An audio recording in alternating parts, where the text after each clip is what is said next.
Very good. Prepared na. Sige, you may start now.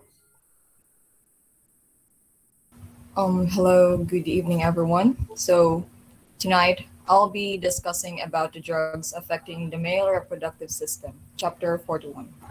Next slide, please. Inday, makasabot ra kang Bisaya? Yes, Doc. Okay, Tagalog, manggug ka. Sige. Yes, Doc. Okay.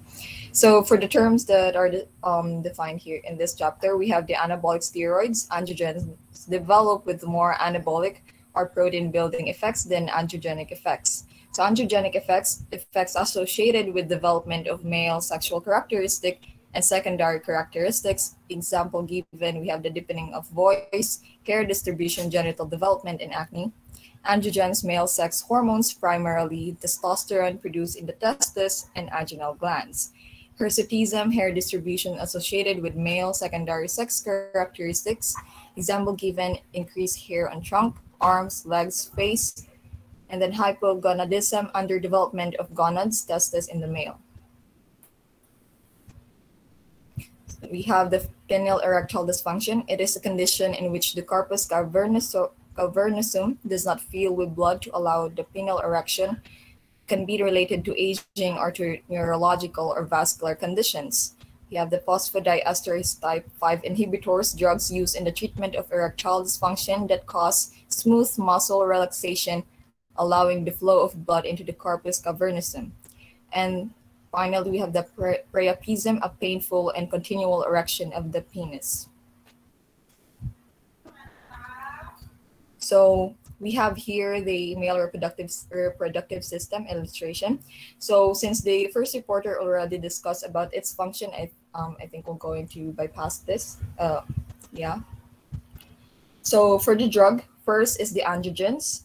Androgens are male sex hormones, and it includes the testosterone, which is produced in the testes, and the androgens, which are produced in the adrenal glands. Testosterone, the duratest and testoderm, and others. It is a primary natural androgen and is the classic androgen is used for today. We have the danazol, floximester, testosterone, and methyl testosterone. Next slide, please. So for the therapeutic actions and indication, it acts to increase the retention of nitrogen, sodium, potassium, phosphorus. So it can be used to build and repair tissues such as muscle or to manufacture other important body proteins such as the hormones. So and it acts to decrease the urinary excretion of the calcium. So if there is a calcium excretion, there would be an increase of parathyroid hormone, which is responsible for regulatory blood calcium levels by stimulating the osteoclast, which is the breakdown of bone to release calcium into the bloodstream. So we have here the testosterone. It increases the blood protein anabolism and decrease the protein catabolism, so breakdown. So which causes a larger and more powerful muscle development, which was mentioned from the with the first reporter. Okay, so the main action, the main purpose of using your testosterone or your anabolic steroids, as the name implies, it is anabolic steroid. So it increases your protein makeup. Okay, so it decreases. In other words, it decreases your protein destruction or catabolism of your protein. So you'll have a lot of protein. It will be mass. It will be muscle enhancement. So most of the bodybuilders are using these androgenic steroids. Testosterone, by the way, is a steroid. It is still a steroid. It is an androgenic steroid. By the way, both male and females have testosterone. It only matters on the amount because the males have greater amount of testosterone, as well as with your estrogen. Both sexes have estrogen. It's only a matter of the amount. Like women have more estrogen compared to men. Okay, so you can actually manufacture estrogen from your testosterone. You can do that. So these are the drugs. On sa manimuha, danazol. Sa mani. Okay, so what is endometriosis? Do you know or would you know what endometriosis is? So the endometriosis is often painful disorder in which the tissue is similar to the tissue that normally lies inside the uterus. So what is it? In other words, what is it? Go direct to the point. What is endometriosis? Terms that we can simply understand. What is it?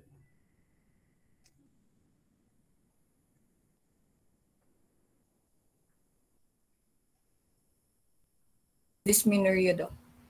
Wrong. Okay, anybody, would you know what is endometriosis?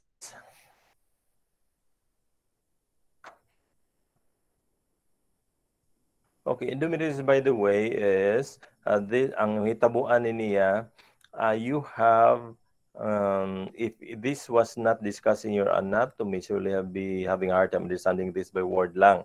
So your endometriosis, in this case, doon na kay ectopic uterine tissue. What is ectopic? Ectopic means outside of the area that is supposed to be located, which means if the uterine tissue is found outside of the uterus, then that is an ectopic tissue. Okay? Because the uterine tissue must be found in the uterus, not outside of the uterus. However, there are cases during the process of embryonic development, there are cases when uterine tissues are spread out of the uterus, like it might be found at the abdominal cavity outside of the uterus. Now, if this is found, usually the most common location of the aberrant endometrial tissue are in the area just at the side or beneath your uterus, but then outside of the uterus. Yeah, if this found outside the uterus, by the way, these endometrial tissues will also function the same as your endometrial tissues inside your uterus, which means if you do menstruate, di ba, kung mag-menstruate ka, you produce bleeding, you produce blood. Now, the blood will come out of your vaginal canal to be your menstrual cycle or menstrual flow, I mean. So, since this is an endometrial tissue, but this is found outside of the uterus, this uterine tissue will also cause bleeding. Now, if you only have like 1, 2, 3, 4, up to 10, granting, you only have 10 cells found outside the uterus. 10 lang cells, granting that is the only number of cells, but during the menstrual cycle, it will also bleed. Example, the 10 endometrial cells will also bleed. So it produces 1:1 lang pananglitan, pinanglitan lang niya.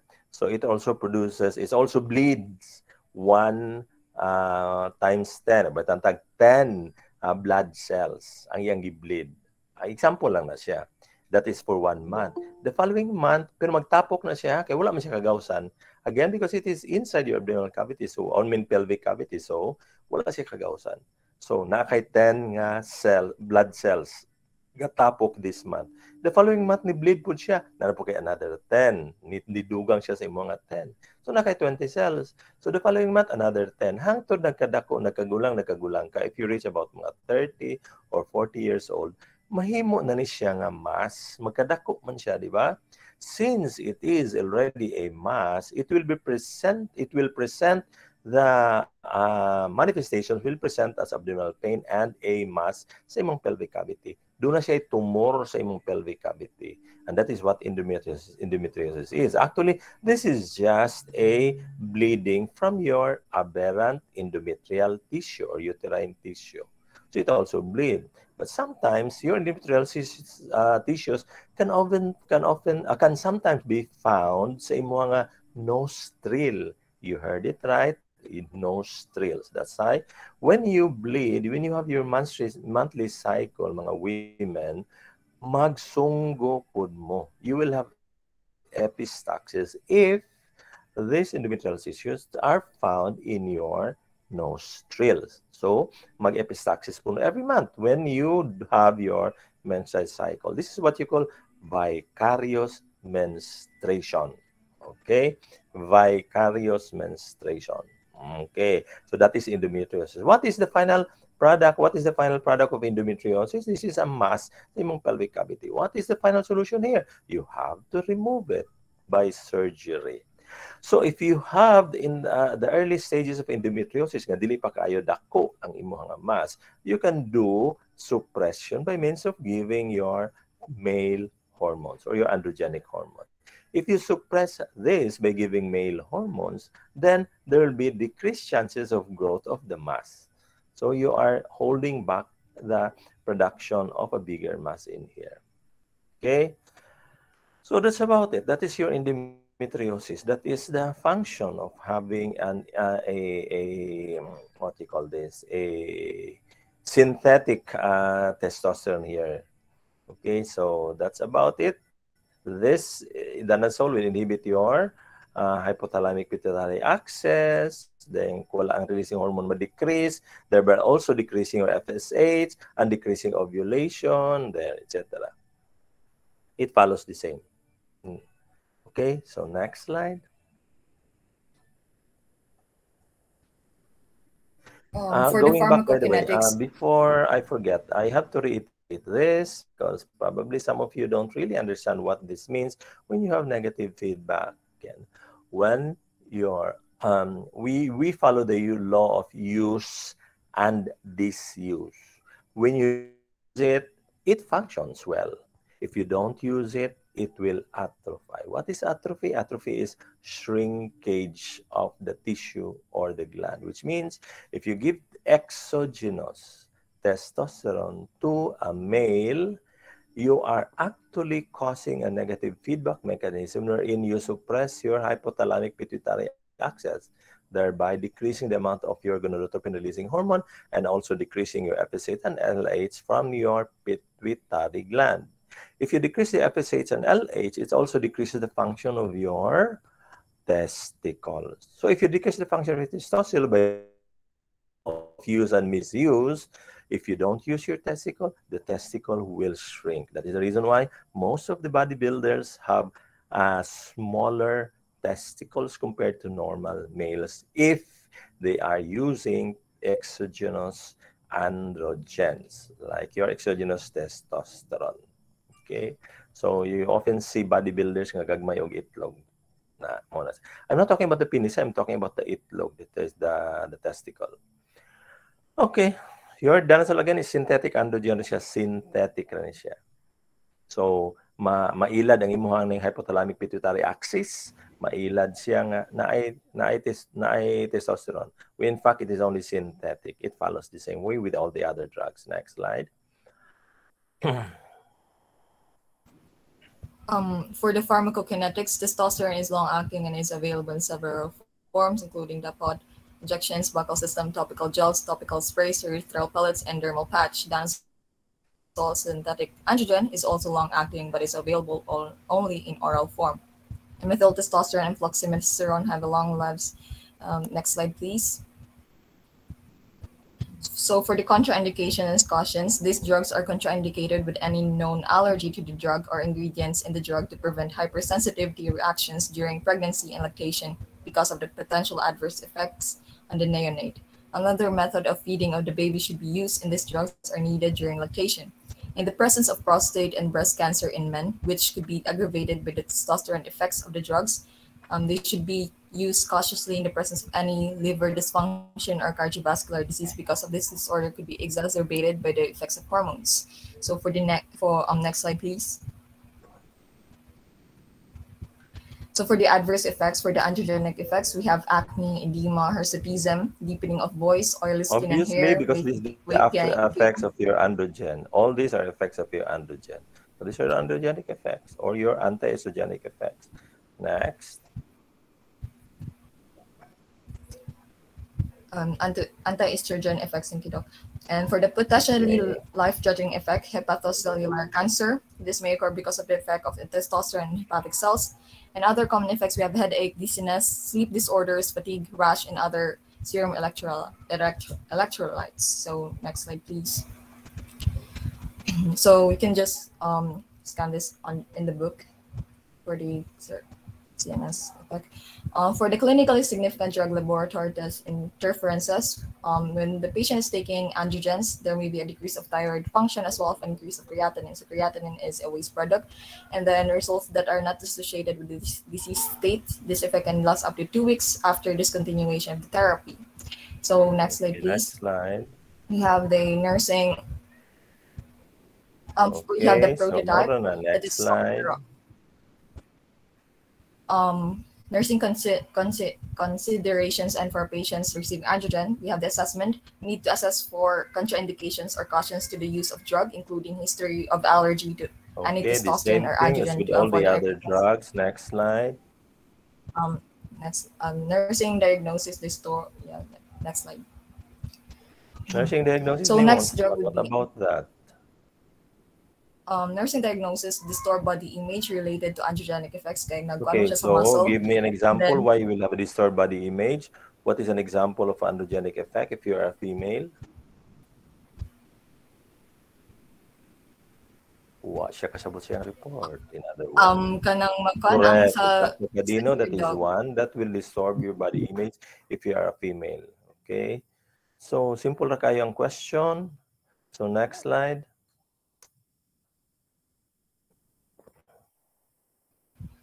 Okay, for evaluation. Next slide, please. So next drug would be anabolic steroids, are analogs of testosterone that have been developed to produce tissue building effects of testosterone with less androgenic effect. So anabolic steroids include oxandrolone and oxymetholone. So for the therapeutic actions and indication, so it promotes body tissue building Tissue processes. building, I refers have explained that already. It increases your muscle mass. It is tissue building. Okay, or anti-catabolic. Okay, it destroys the process of catabolism, or it decreases your catabolism. Catabolism is destruction. Okay, next slide. Okay, muna anabolic steroids na, look at that. Muna yung mga drugs nimo. Balik inday. For the drugs, we have the oxandrolone and the oxandril and the oxymetholone, the anadrol Okay, 50. next slide. Just remember the drugs that these are your androgens. Okay. So for the pharmacokinetics, it is available orally. Contraindications and cautions, these drugs are contraindicated in the presence of any allergy. It's just the same with the first with the androgens. Next slide, please. Tanawa, very important because these are androgen. Tanawa na masculinization. What is masculinization? Everybody, not only neonate, but all those taking androgenic steroids will have masculinization. For females, of course, kung sa lalaki, wala problema sa iya kung musamot siya ka masculine. Mugamay lang yung itlog. Okay. But the problem is, again, liver nimo, very important. Okay? Almost all drugs will be metabolized in the liver. That's why problem with liver dysfunction. Okay. Sige. Next slide, please. Thank you, Doc. So for the adverse effect in prepubertal males, we have the viralization.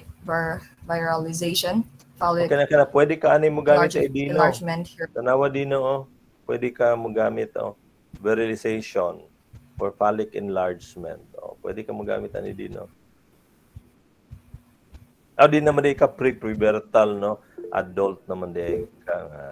Sayop. Sorry, sayop. Kuan na lang imuha day post-pubertal nga indication imuha. Malay na to, gagay ko masya ka, kinidaghan ang imuha nga estrogen. So you give androgenic steroids. Okay. Go. If you have testicular atrophy due to abnormal or inadequate function of your testicle, you can also give your androgen. Okay, para malay na to, gamay la kada ag androgen. Kung gamay ka androgen, dihatangan kag androgen para mo function ang mga testicles kani atrophy man siya. Okay, what is priapism? Priapism is prolonged, sustained, painful erection. The most common cause of priapism is blood dyscrasia. What is blood dyscrasia? Blood abnormalities. Any blood abnormalities, more probably your platelet abnormalities, leukemia there. So that is your priapism. So it really is not a good thing to have priapism. Again, as I think I have told you this already, that if you have an erection longer than 6 hours, that is already an abnormality. And that is already an emergency situation that you have to go to the hospital for that. Again, 6 hours and more na gani, di na siya normal, ha? you have a problem there. That is already an emergency situation.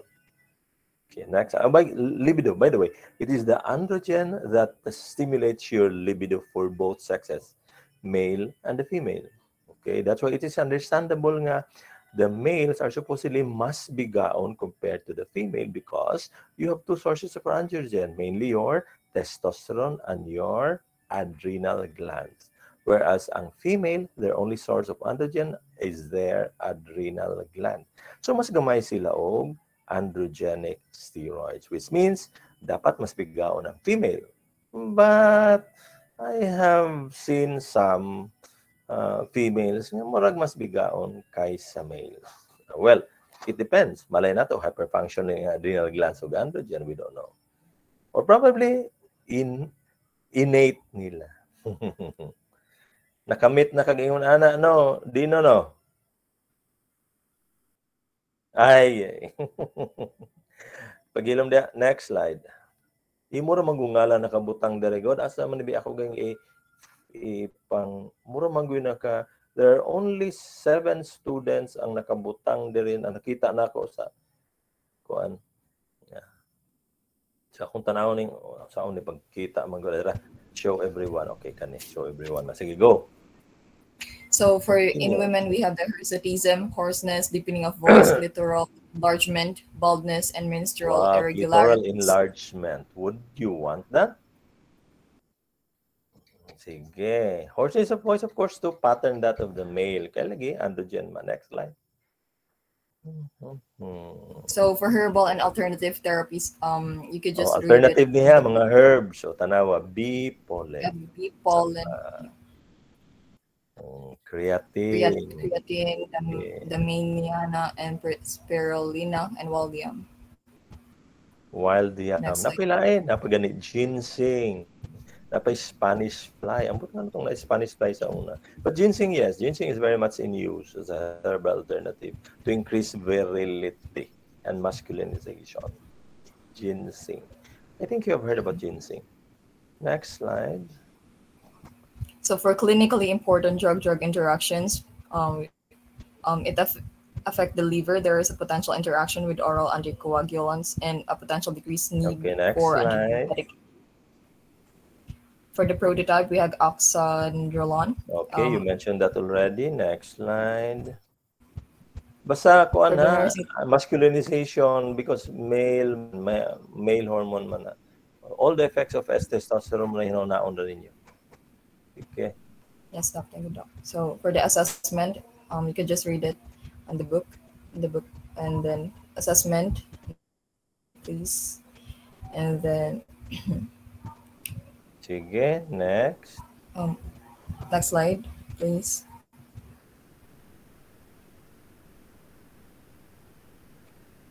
Okay, body image gihapon. Amura the same ra maguni ka testosterone man. Sige, next. Okay, next. Kini, Jesus kumata. Ganahan kayo ani si tanaw na ko ha. Kay akong scanning kinsa may mga laki pa din Okay, chua. Oh, dira. Nganong duha ka buok ning imuha diri nga gi-open chua. Sa may chua boy ni, duha man ka buok ni. Hinag internet, Doc. Good evening, Doc. Sige, kay duha ka buok. Sige nya unsa man imo ay kasultian Wala lang. Sige. 5-phosphodiesterase inhibitors na ni siya. Go. This is one of the most kind of sought after drugs nowadays. Next. Sige. What is this? Sige, sugod na Inday. Miss Tagalog. Nawala siya. Can you still hear me? Yes, Doc. Yes, Doc. Oh, so yes, si Tagalog mo nawala? Yes, I think nawala si Tagalog. Nahimo na siyang Bisaya. So any alternate reporter? Kay si Miss Tagalog murag na off the air. I don't know, basig signal or what? Or na off niya iyang mic or what? So I'm sorry, Doc, my connection Oh, is a bit unstable. yes, ginaano dahil si Miss Bisaya. Oh, Tagalog, I mean. Sige, Miss Tagalog. Okay. Thank you, Doc. So for the drugs for treating penile erectile dysfunction, we have two different drugs that are namely prostaglandin alprostadil and the phosphodiesterase type 5 receptor inhibitors. So we have the sildenafil and the tadalafil. So for Viagra, it is called the wonder drug. So it stimulates. Okay, It is Ananihan, for the before that, let me tell you regarding the historic recovery check and your muse. Again, prostaglandins sila ha. Prostaglandins are vasodilators. Again, prostaglandins are vasodilators. They causes vasodilation, causing now an increase in your blood volume sa inyong penile cavernous sinuses. Now, there you have three cavernous sa imuhang penile shaft. We have your two corpora cavernosa and one corpus spongiosum. Tutulo ka po na siya. Now, this corpora cavernosa, duha ka buok, nasa anterior surface, and the posterior surface is your corpus spongiosum, which encloses your urethra, your penile urethra. So your penile urethra is inside your corpus cavernosum. Corpus spongiosum, So this corpora, kaning tulo ka buok, will be open up and will contain the blood that causes the erection. Actually, it is only the blood that rushes through your penis that causes erection. It is not a muscle enlargement or whatever. It is only the blood. That is the reason why ang action ng imong mga drugs for penile, this erectile dysfunction, is to sustain the dilation of your penile blood vessel so that there will be persistent blood in your corpora. That is the only solution. Kay tungod kinahanglan man ay blood for erection, kinahanglan i-sustain na to siya nga perming naara siya blood diha. So dapat mo dilate siya permi ang imong penile blood vessel. So because the problem with increasing your age, with increasing age or in the aged population is mo decrease na ang ilahang maintenance of erection. Now there are two problems there. Inability for erection, and the second is maintenance of erection. That is the problem. Problem is dili sila ma-erect. Second is mo-erect siya pero kadali ra dili lang maintain erection. Those are the two most common problems in erectile dysfunction among the elderly. So how you'll do that? You sustain the erection by opening up your blood vessels. So these are your drugs now. For your coverage and your muse. By the way, muse is meatal something, M-U-S-E na siya. So it is made up of your alprostadil. Generic ano niya is your alprostadil muse. Now, your muse is actually made up of pellets. It's not anymore widely used nowadays. Why? Because it's very, very taxing for the male to administer this. Animate mo sa muse, ha?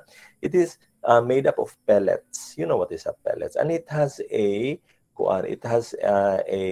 injector inside it. You place the pellet at the tip of your mura siya og syringe nga nipis kayo. Then imong buhaton, butangan nimo KY jelly imo nga murag syringe nga nipis. Then you push the pellet in deep down into your urethra. Can you just imagine that? So the trauma that you are to undergo just to have an erection, imo na siyang ipasulod yun sa imong urethra. You have to pull your penis out so that ma-push nimo siya dito sa base sa imong nga penile urethra. Then you push the plunger, mabilin dito ang imuha nga muse nga pellet. Then it will go with the usual vasodilating effect. So that is your muse. So that it's very taxing for the male to do that. So how much more with your cover jack? As the name implies, cover jack. This is the injectable form of your alprostadil. You inject this alprostadil into the base of your penis. So local ragyapon ang iyang reaction. So dito ragyapon sa penis yung mga reaction ana. So local injection naman. So sakit mautgan tuod ka pero sakit o sa ka-injection ng liman ka, you inject it at the base of your penis. So just to have an erection. So masakit siya. So nowadays oral na siya.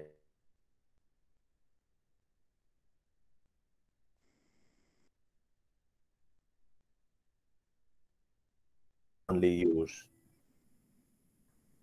Kasi question din, no?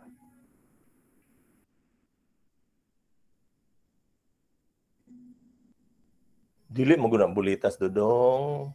Lain ang bulitas magbutang guna siya imong nga skin, beneath the skin, magdanggol-danggol maguna siya imong nga skin ng bulitas. It's not that. It's a pellet nga mo dissolve siya. Mo dissolve lang niyo, liman pa kay sulod sa imong nga urethra, unya bulitas na di mo black na dito. Okay. So it is a drug. It will just dissolve. Okay. Now, okay, so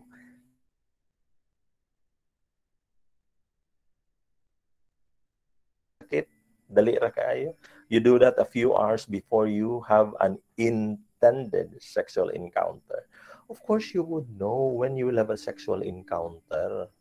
Alang-alang sa na-disgrasya ra, nara kay na sindulan diha nga laki or bayi, nga mo, ahya ka mo dali og inom, di po na. Kaplano gyud ka nga, uy, medyo lami man ron.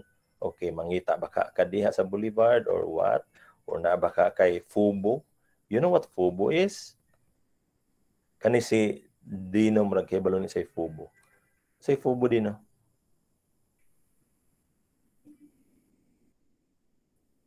Body? Asa man ang F?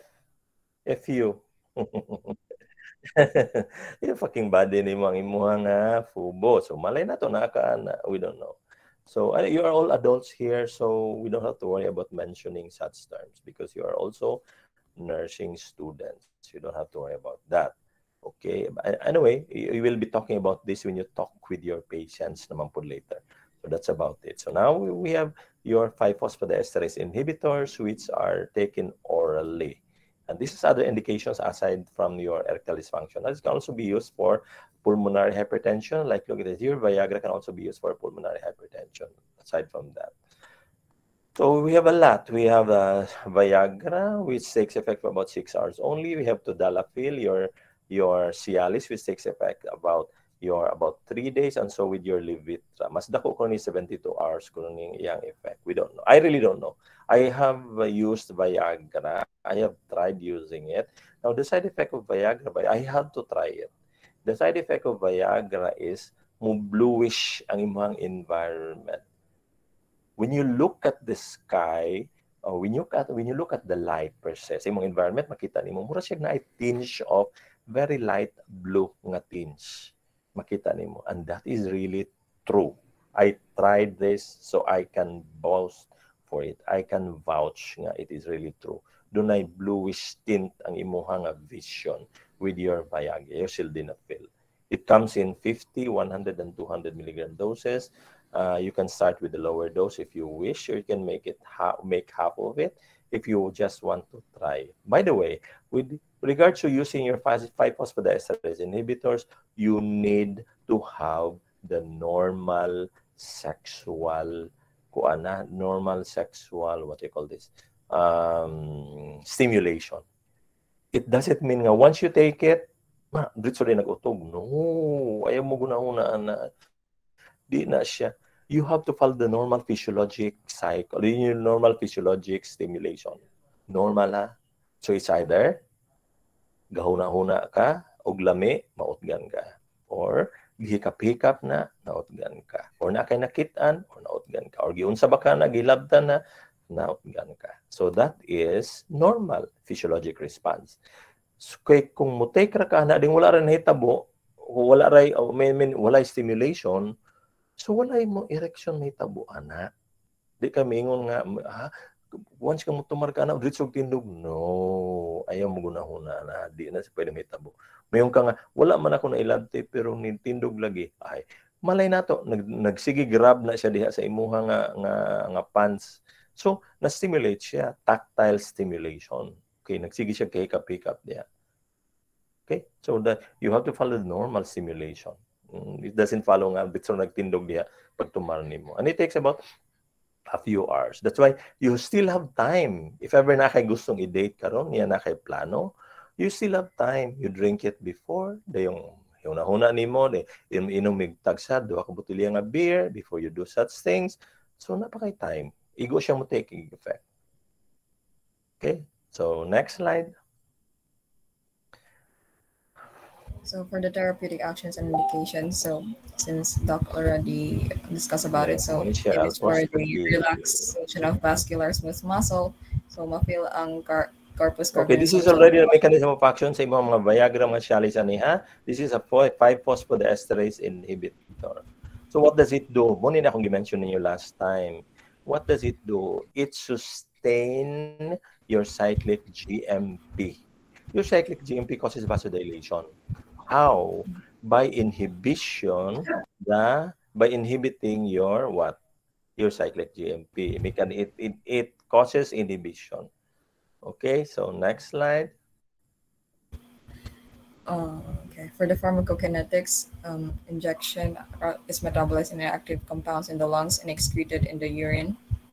So the PDE5 inhibitors. The mechanism of action, by the way, is 5-phosphodiesterase inhibitor, huh? Thank you, Doc. So for it is well absorbed in the GI tract, undergo metabolism in the liver, and excreted in the feces. So the sildenafil, I think you could just read it. Today, balik ako, numurag na ako nakita nga sayop ani. Balik ako lang slide mo. Okay kani.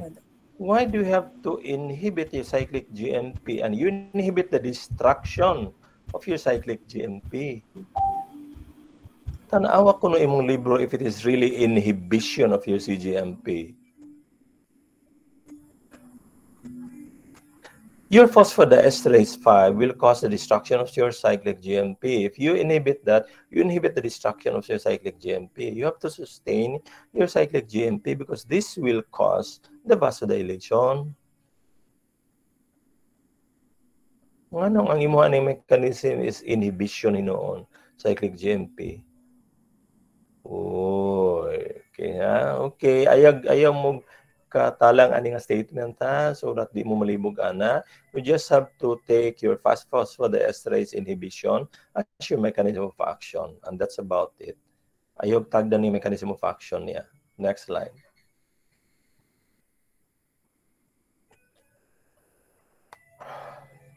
Nangita ko glain diri nga laki nga pwedeng mabinuangan na ninyo nga. Wala ko nakita. Sige, next slide. Yes, thank you, Doc. For the contraindication and cautions, these drugs are contraindicated in presence of anatomical obstruction or condition that might predispose the priapism because the risk could be exacerbated by this drug. It cannot be used avoid the priapism. I haven't seen a patient yet who developed priapism by using your, although dagang balita by using your 5-phosphodiesterase inhibitors. Dagang balita nga nakitaan siya nga kapatong sa iya nga kabit nga sige ra tindog ang iya nahala mamatay gani ka mo di gyud mo relax gyud ako mamatay ka di na magsige ra siya utog din ha. Sige. Next slide. So for the adverse effects, for the alprostadil, pain in the injection site, infection, priapism. Sige, next slide. Fibrosis, okay, magsige kag inject ana. So, why headache? Inday, why headache? Why is headache a side effect?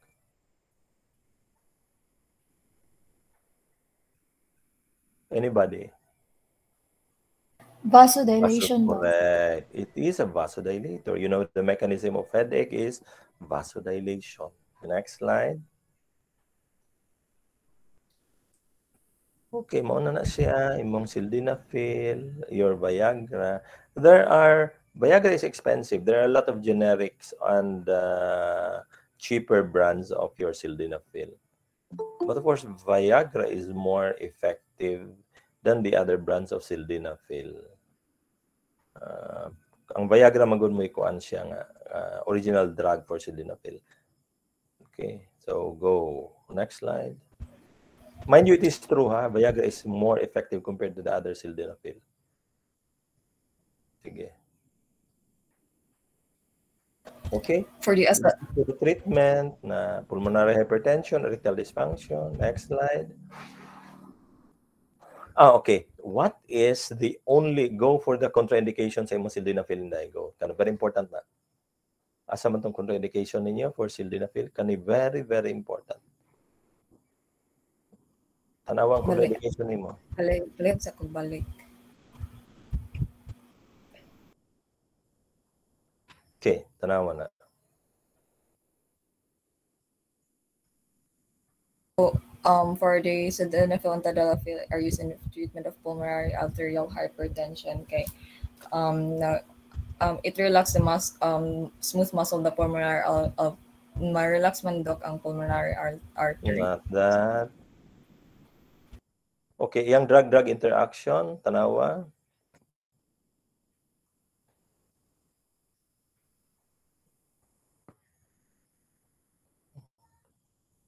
Nabuang na siya. Balik sa palihog. Sa next pa. Kana. Nahala. Di siya gabasa manggod. Sige, ikaw, what is that?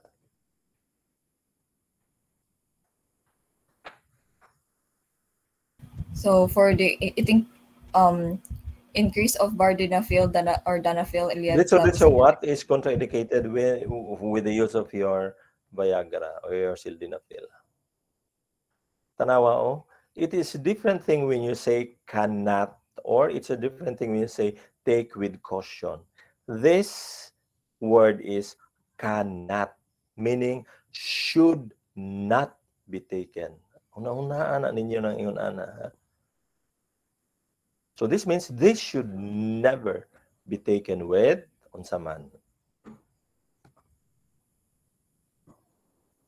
Uy.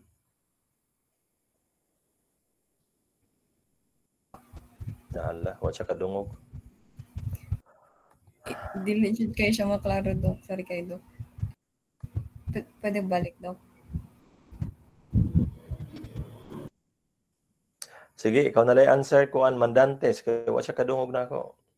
Or wa siya kasabot sa question, so ikaw na lay answer mandantes. Unsay question dok? Wala pa na dunggan. Make.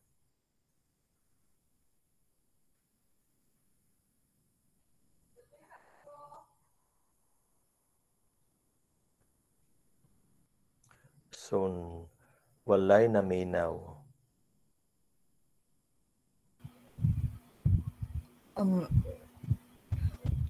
Ruben.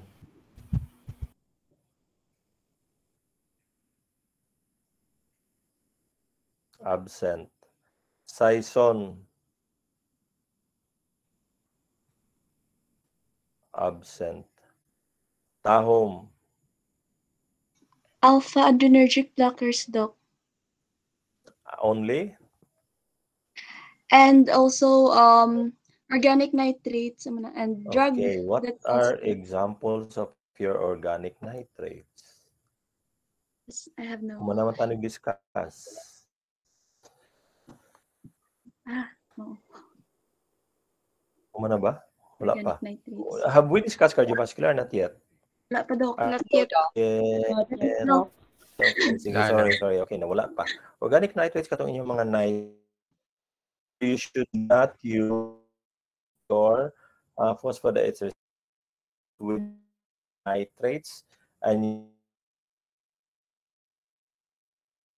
again, you should not. Only two drugs that would significantly have a drug-to-drug interaction with your sildenafil. So if your patients are asking for your sildenafil, if you are going to advise patients of erectile dysfunction, if you're going to advise them what to use, or when they use your sildenafil, you have to warn them that if you are using nitrates or alpha blockers, please refrain from using your phosphodiesterase inhibitors, because it will significantly lower your blood pressure. Mamatay niya kag hypotension ani. So, you will have cardiovascular side effects then. Kani mo'y duha ka book drugs, ha? Organic nitrates and your alpha blockers, which we'll be discussing next unit. Okay? Mo ni siya importante kayo. Do not forget this because your patients will be asking you, ma'am, ning gulang-gulang na manggug ko, ma'am. Unsa may pwede natong mainom, ma'am, nga karong medyo mo fight pa ni si Junior? Yes, you will always hear this. Mind you, you are nurses. You will become nurses. You will always hear this from your patients. Because your patients are human beings. They need to such because a hierarchy of need, it is still your physiologic need that is the most important. Okay? So, na, mingon lang mo, ay, pwede na magukang magamit, sir, o kuan, sir, mga inasildi na feel kung ganahan ka, pwede lang kung gagamit po ka o kuan, mga nitroglycerin din, mga, so, muna, pwede lang na. Okay, kung gamit ka na, ayaw, sir, ha, kaya magka-out na, pasino niya matiklo, inong tanas kalami, ino lang ni mo, binuang gagamay, na, okay, so these are the true drugs. Please do not forget this. Ibutang yun na, I'm sure ang mga laki ani dili makalimot ani. Pero sa mga babae, dili man kay sila interesado ani. By the way, there are studies ongoing nowadays, ha? There are studies ongoing, ha? Using your 5-phosphatidylase inhibitor on women. If it also increases their erection, because some things, your clitoral erection, your clitoris also get erect when you are stimulated. Okay. So, pero what's the purpose? Diba? Patara naman ang kasagaran mga babae. Unless, of course, you are that active. So, next slide. More gusto na ko emphasize, kanigod. Cannot is the term. The term is cannot. So, it should not be given. Sige, next slide.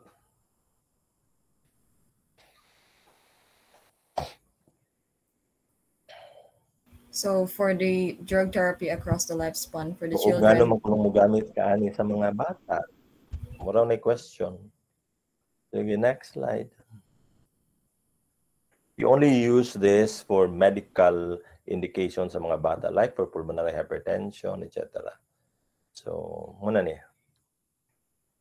Women, doon ay masculinizing effect, etc. Sige. Self-injection, kung katuning ko, katuning news. Anyway, you don't have to worry about self-injection, kaya wala, dili, I haven't seen such. I have seen a muse, by the way. Kita ako og muse. Wala ako kita og cover check. Wala naman guni ginagamit. Kaya baling sa kita, biya nag-inject sa imong utin in taon eh. Sige, next drug. Next slide. Sige, next slide. Ganong androgen man eh. Sige. So, that is the end na inday. Yes, Doc. Malang, Doc. Okay, so that's the end of your reproductive drugs. Okay. So, take note ha, pananglitan ganig kanang of kung palitag gamay ang inyong hormones, inyong dugangan by giving your FSH or LH producing hormones. Kung daghan gani, you have to suppress the FSH and LH. The same is true for both male and female. So, kung fertility problems, of course, you have to enhance the production of your FSH and LH. So, you just mentioned all this drug. You know the function. You just have to know the function of FSH, LH, your estrogen, testosterone. You just have to know the function of which. Okay, so that's about it.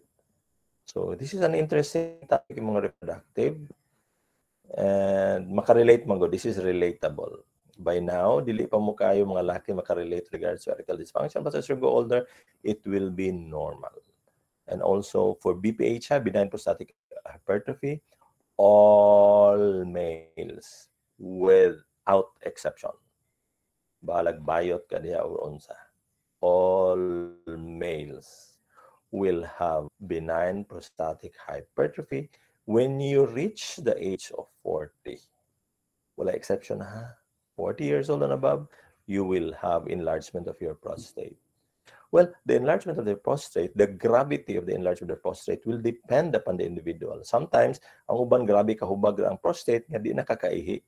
Sometimes, mahubang siya pero not that much. Pero you will see signs of prostatic hypertrophy. You will always see signs of which. Now, one of the common signs of prostatic hypertrophy is nocturnal urination. Mula po ganit twice ka mangihi magabi, that is a good sign of BP. If you reach above 40 years old. Mula pa og 2 times a night ha, ang imong pagbangon para mangihi ka. Mula po na gani, indication of BPH already.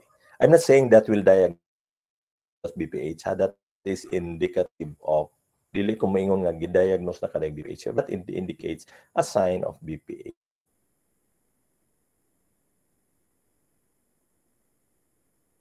Honestly. So, pero for under normal conditions, mula pa ganig twice ka mangihi sa kagabi, that is a good indication of benign prostatic hypertrophy. And it is normal above 40 years old. Mind you, you just have to live with it. Okay. Okay, that's about it. Next, you will have your second long exam on Wednesday.